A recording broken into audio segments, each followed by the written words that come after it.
Goods of all shapes and colors, all made in China.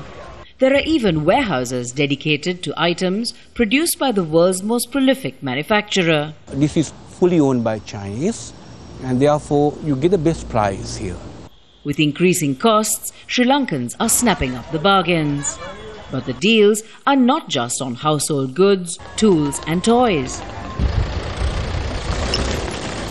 China pledged $2.2 billion in loans during the recent visit of Sri Lankan President Mahinda Rajapaksa. The Asian giant has provided the bulk of funds spent in Sri Lanka's post-war reconstruction program. This multi-million-dollar container terminal is the latest Chinese-funded infrastructure project.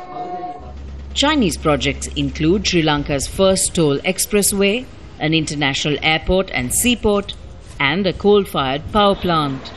The closer contacts between the two countries, actively cultivated by the present Sri Lankan government, has led to an increase in the number of Chinese visitors. In comparison to last year, a number of Chinese arrivals has gone up very nicely. You can never see a more beautiful, more natural place in China or in some European countries. The China-Sri Lanka relationship is not new, but it has entered a new and closer phase. Whether it's inexpensive goods like this, tourists, or multi-million-dollar infrastructure projects, China has made its presence felt in Sri Lanka.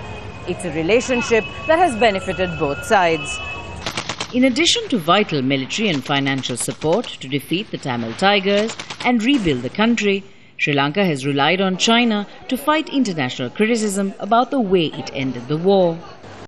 Former Ambassador Diane Jayathilaka says Sri Lanka has misread its diplomatic position and points to a deep-seated misconception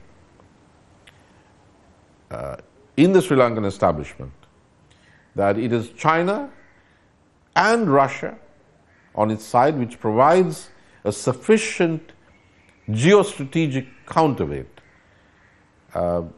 which enables a degree of immunity and impunity to be enjoyed by the Sri Lankan regime and state.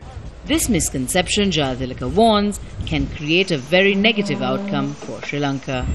Minelle Fernandez, Al Jazeera, Colombo.